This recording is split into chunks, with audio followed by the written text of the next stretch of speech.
के लिए उन्होंने नजदीक स्थित तारों के समूह को लेकर 88 संरचनाएं बनाई और उन्हें काल्पनिक रेखाओं से जोड़ा।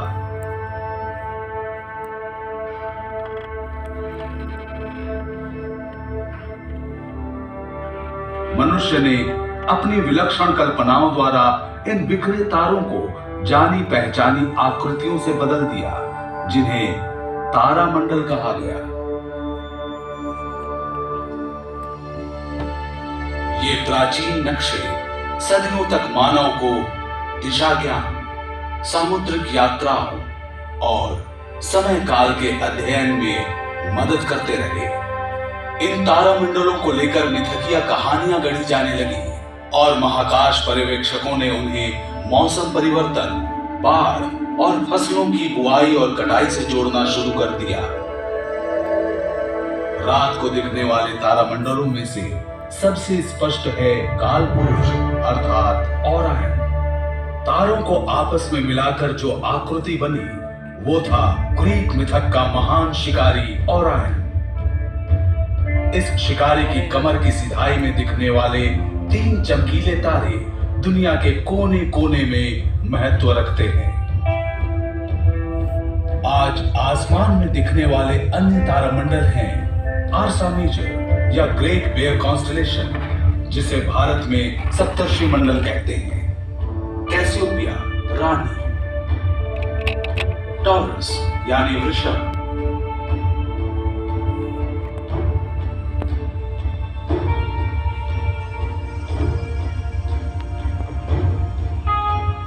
सिग्नस यानी हंस।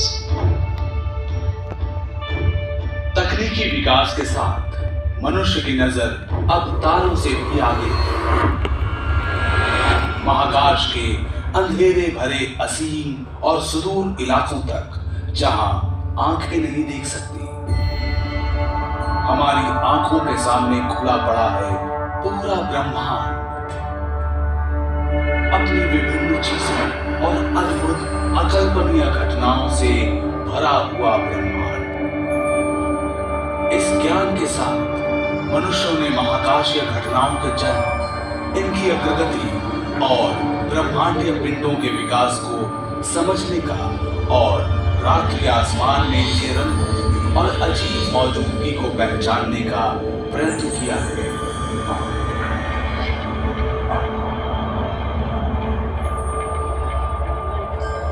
चलिए अब हम चलते हैं अनगिनत विविधताओं से भरे हैरत अंगेज महाकाश में। देखते हैं असंख्य रंगों से भरपूर दृश्य, जो वास्तव में पूरे महाकाश का एक छोटा सा हिस्सा भर है। जीवन की संभावनाओं से भरे हमारे ब्रह्मांड की कहानी, द कॉस्मिक कोलिशन।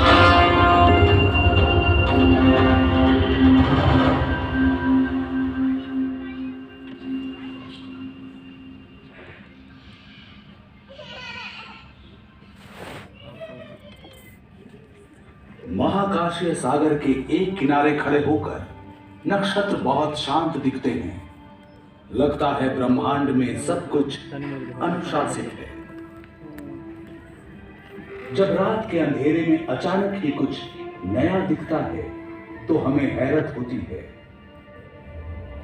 आसमान में धूमकेतु के आने से हमारे पूर्वज हमेशा आतंकित होते थे।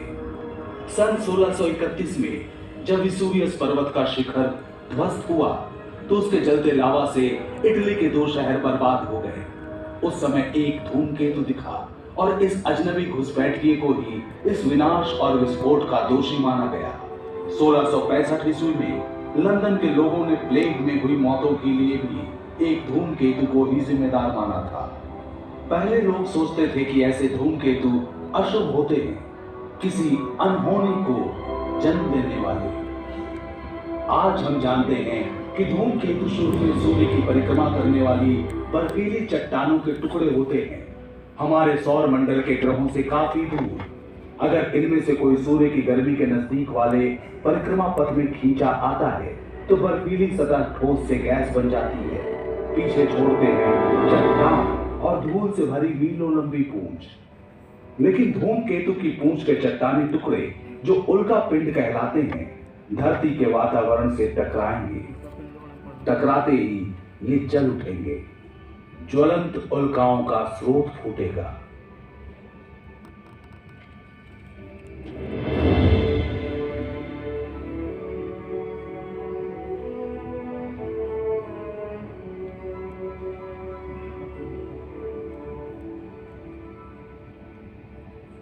आजकल कभी कभी लगता है कि धरती पर स्थितियां बहुत ज्यादा और बहुत जल्द बदल रही हैं।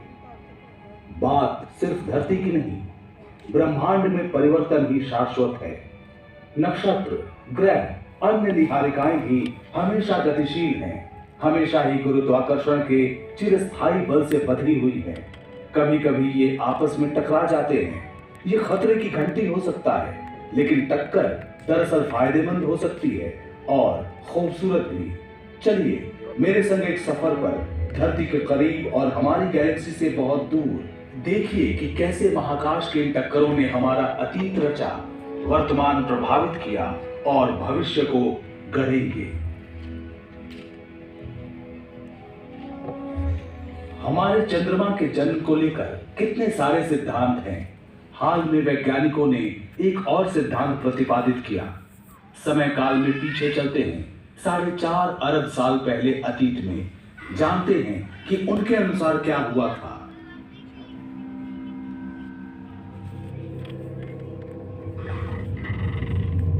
हम जिस पृथ्वी को देख रहे हैं वो युवा है, अभी भी गठन की प्रक्रिया में है, जहां जीवन अभी तक नहीं पनपा। शुरुआती समय में हमारे सौर मंडल में ग्रहों जैसे विशाल चट्टानी टुकड़े झुंड में घूमा करते थे। कुछ का परिक्रमा पथ था जो उन्हें पृथ्वी के नजदीक लाया।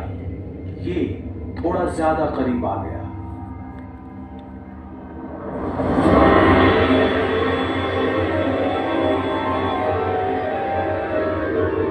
इस टक्कर से पृथ्वी लगभग नष्ट हो गई। अंतरिक्ष में फैला पिघला हुआ लावा, ज्यादातर लावा वापस विध्वस्त ग्रह पर गिरा।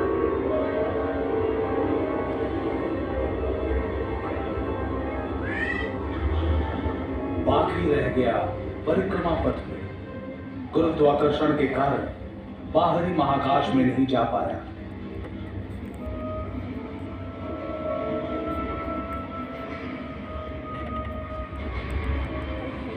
जब ये खुरदुरे चट्टान धरती के चारों ओर घूमने लगे, गुरुत्वाकर्षण ने इन्हें एक साथ किया।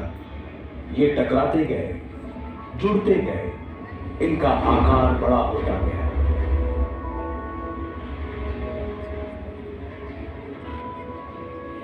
कुछ ही सप्ताहों में ये टुकड़े जुड़कर विशाल और विशाल हो गए।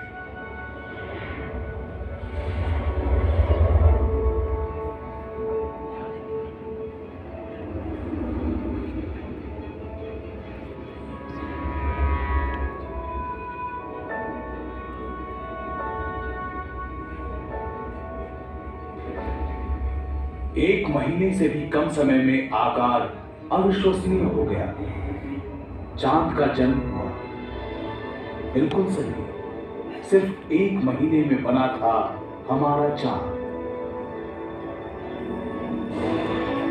ये है आज का चंद्रमा। सोचकर अचरज होता है कि एक भयानक टक्कर के कारण आज रात का आसमान चांदनी बिखेरता है, लेकिन ये सच है। कारण हजारों थे, अलग अलग, लेकिन इन टक्करों से ही धरती पर जीवन पनप सका। आघात ने धरती की धुरी को झुका दिया, जिससे ऋतु परिवर्तन हुए। चंद्रमा के गुरुत्वाकर्षण के कारण ज्वार भाटा बना। तब से लेकर आज तक हमारे सौर मंडल में ठहराव आया है। अब दूसरे ग्रह से पृथ्वी के टकराने का डर नहीं है, लेकिन दूसरे टक्कर हमें रोज प्रभावित करते हैं। कुछ खास टक्करों में शामिल है हमारा सूर्य भी। फिक्र न करें, इतनी जल्दी धरती जाकर सूरज से टकराने वाली नहीं है। हमारा परिक्रमा पथ नियंत्रित है और अरबों सालों तक ऐसा ही रहना चाहिए। लेकिन धरती पर हर जीवन निर्भर है सूर्य में होने वाली टक्करों पर।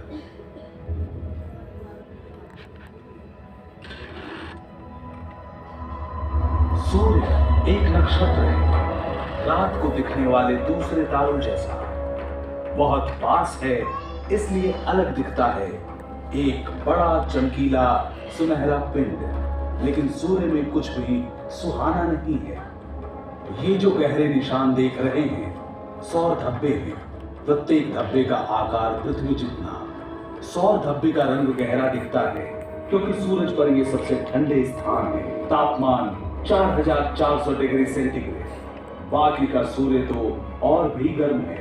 दूसरे नक्षत्रों की तरह सूर्य की ऊर्जा भी सूक्ष्म कणों यानी प्रोटॉन के टकराव से निकलती है। हर सेकंड सूर्य में असंख्य प्रोटॉन टकराते और बुझते रहते हैं, जिससे असीमित परिमाण में ऊर्जा निकलती है। अधिकतर ऊर्जा सूर्य को प्रकाशवान बनाती है। इनमें से कुछ के कारण सूर्य की सतह पर चार्ज कणों की निरंतर धारा बहती है, जिसे सौर पवन कहते हैं, और जो करोड़ों मील प्रति घंटे की रफ्तार से सौर मंडल में निकलती है। या कम अंतराल और तीव्र गति वाली सौर आंधी जो कणों को महाकाश में उड़ा देती है। अभी हम नासा के उपग्रह द्वारा खींची गई सौर आंधी की सच्ची तस्वीरें देख रहे हैं। उसे स्थिर देखा। सौर आंधी का बादल उपग्रह से टकराया और चित्र लेने वाले उपकरण पर छा गया।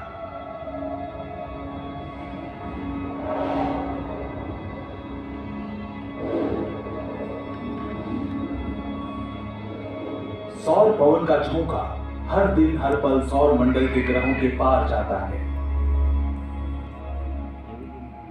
ये इतना शक्तिशाली है कि इसका संपर्क मात्र ही हमारे वातावरण की ऊपरी सतह को उड़ा ले जाए, अधिकांश पानी सोख ले और धरती पर जीवन का विकास परिवर्तित हो जाए। लेकिन खुशकिस्मती से धरती की सुरक्षा करता है एक अदृश्य कुदरती कवच। अभी आप जो देख रहे हैं वो पृथ्वी के चुंबकीय क्षेत्र का काल्पनिक चित्र है। धरती के लौ अंतर्भाग के कारण हमारी धरती विशाल चुंबक की भांति काम करती है। कुछ चीजों को आकर्षित, कुछ को विकर्षित करती है। ये कवच सौर पवन से धरती को बचाता है, लेकिन कुछ कण इस चुंबकीय बाधा को पार कर जाते हैं और पहुंच जाते हैं उत्तरी तथा दक्षिणी ध्रुवों पर। परिणाम देखने लायक होता है। शानदार जगमगाते रंगीन पर्दे, इसे कहते हैं ध्रुवीय ज्योति। सौर पवन और सौर आंधी से निकले आवेशित कण जब धरती के ऊपरी वातावरण से टकराते हैं तब वातावरण में मौजूद गैस आलोकित हो उठते हैं। ये है इंटरनेशनल स्पेस स्टेशन जो 400 किलोमीटर की ऊंचाई से धरती की निचली कक्षा में परिक्रमा करता है। महाकाश में जाकर ध्रुवीय ज्योति को देखने वाले कम ही हैं।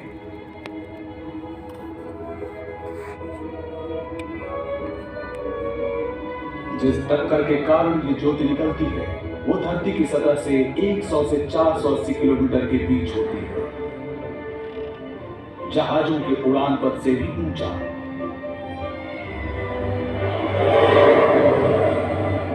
और होता है हमारी धरती का सबसे अनोखा प्रकाश उत्सव।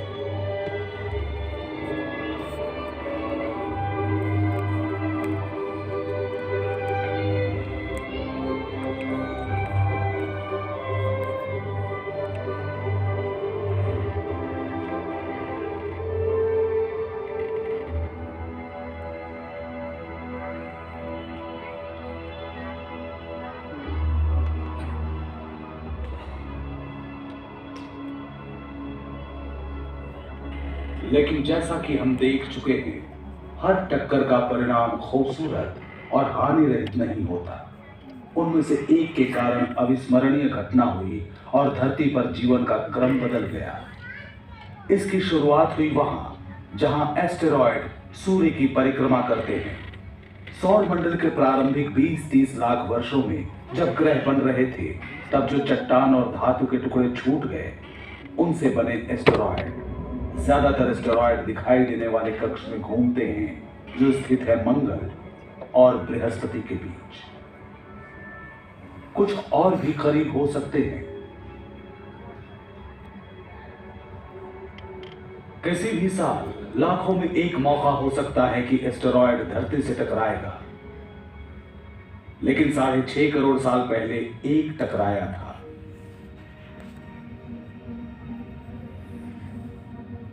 ये लगभग 12 किलोमीटर चौड़ा था, 65,000 किलोमीटर प्रति घंटे की रफ्तार से बढ़ रहा था सीधा पृथ्वी की ओर।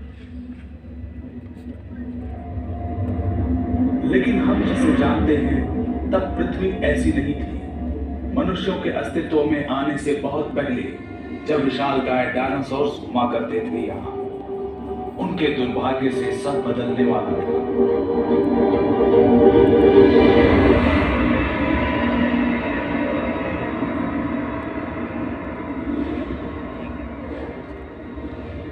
आज जहां मेक्सिको है, ये एस्टेरॉयड वहां टकराया, आग का गोला फूटा, जहां तक नजर जा सकती सब कुछ जलकर राख हो गया। धरती और चट्टानों के टुकड़े भाप बनकर अंतरिक्ष में उड़ गए। जब इन धातुओं की वापस बारिश हुई, वातावरण गर्म हो गया। प्रज्वलित मलबा धरती से आकर टकराता रहा बार बार। हर चीज जिसमें आग लग सकती थी वो जल गई। 1 घंटे तक धरती में चारों ओर तापमान 300 डिग्री सेंटीग्रेड से भी अधिक हो गया, किसी भट्टी के समान गर्म। चारों ओर धुआं और राख फैल गई। 6 महीने तक इतना अंधेरा कि अधिकतर पौधे न उग सके। टक्कर से हुए महाविनाश और ज्वालामुखी विस्फोटों तथा बदलते समुद्र के स्तर के बीच धरती पर मौजूद 3/4 जीवन रूप खत्म हो गए।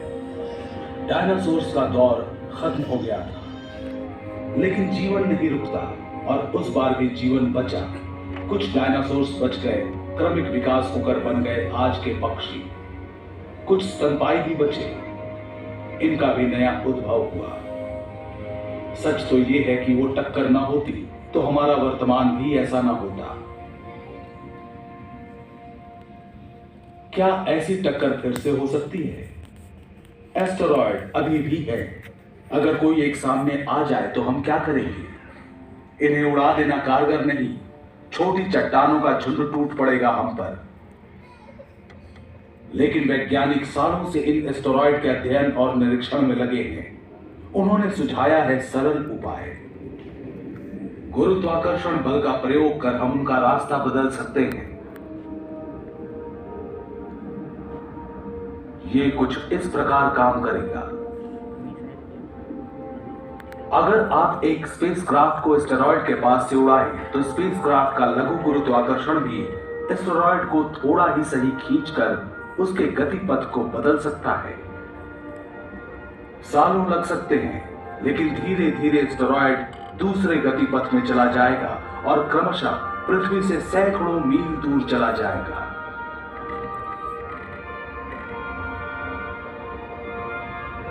कुछ 100 मील की दूरी भी काफी नहीं है, लेकिन हमारी सुरक्षा के लिए पर्याप्त है।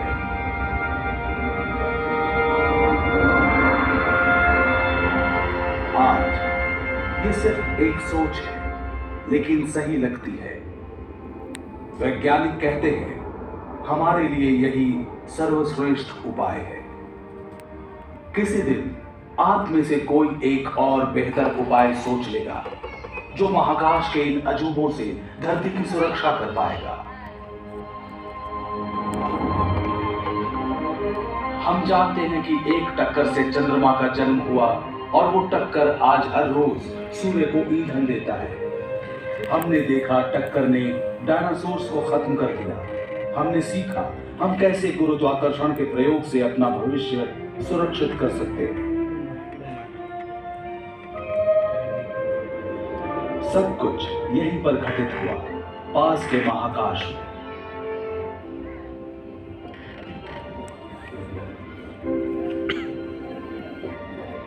लेकिन बाकी ब्रह्मांड का क्या और भविष्य का क्या? महाकाशीय टक्करों का क्या असर होगा हम पर?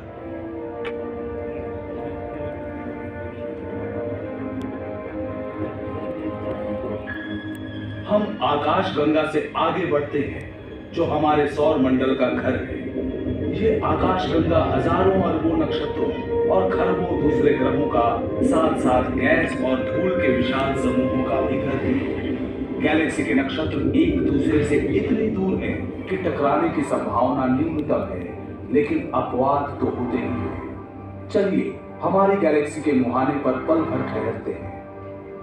जो नक्षत्र हमारे पास से गुजर रहे हैं वो गोलाकार समूह का हिस्सा हैं।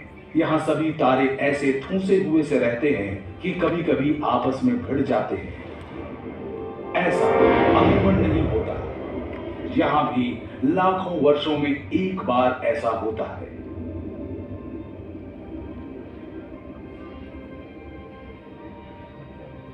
चलिए हम आकाश गंगा से निकलते हैं और जल्दी से पूर्वालोकन करते हैं कि हमारी गैलेक्सी, हमारे ब्रह्मांड के भविष्य में क्या है।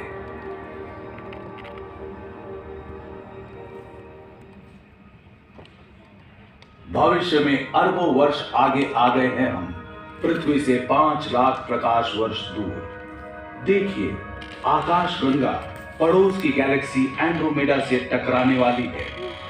हमने इस दृश्य की गति बढ़ा दी है। आप हर सेकंड में प्रकाश वर्ष की गति से बढ़ रहे हैं। ब्रह्मांड की बाकी चीजों की तरह गैलेक्सी भी भ्रमणशील है। हालांकि एक दूसरे से काफी दूर है, पर गुरुत्वाकर्षण इन्हें बांधे रखता है। ये दो विशाल गैलेक्सियां एक दूसरे के इर्द गिर्द घूमकर महाकाश में नृत्य प्रस्तुत करेंगी। नजरें मिलाकर कभी पास आएंगी, कभी दूर जाएंगी। इन गैलेक्सियों में नक्षत्र और ग्रह दरअसल टकराते नहीं हैं। ये बहुत दूर होते हैं। वैज्ञानिक मानते हैं कि ये पास आकर गुजर जाएंगे। आपस में टकराएंगे गैस और धूल, जिनसे दोनों गैलेक्सी भर जाएंगी।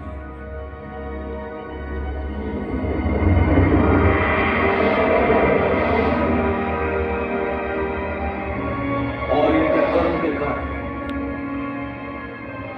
जन्मेंगे अनगिनत नक्षत्र और ग्रह। होगा ये कि आज से अरबों वर्ष बाद आकाश गंगा और एंड्रोमेडा मिलकर नई विशाल गैलेक्सी बन जाएंगी। गैलेक्सी की टक्करें उनके जीवन की सामान्य बात है। सच तो ये है कि हमारी गैलेक्सी भी दूसरी छोटी गैलेक्सियों की टक्कर से बनी है। इन टक्करों के बिना आकाश गंगा का अस्तित्व नहीं होता और शायद हम भी नहीं होते।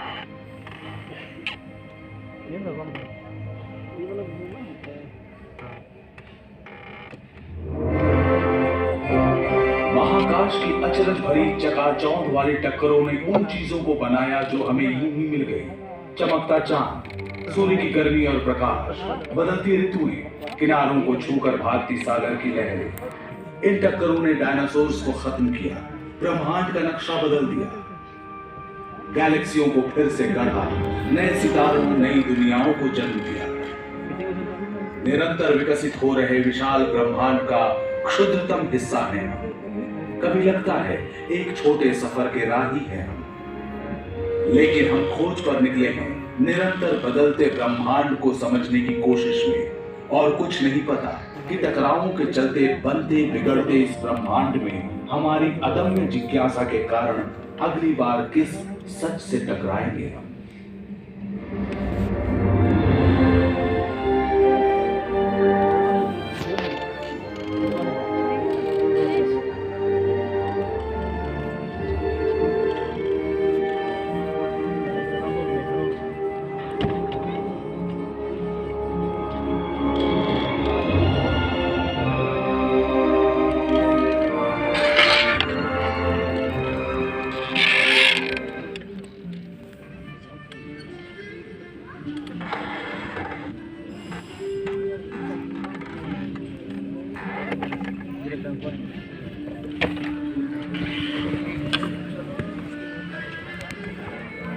फिर कैसा होगा।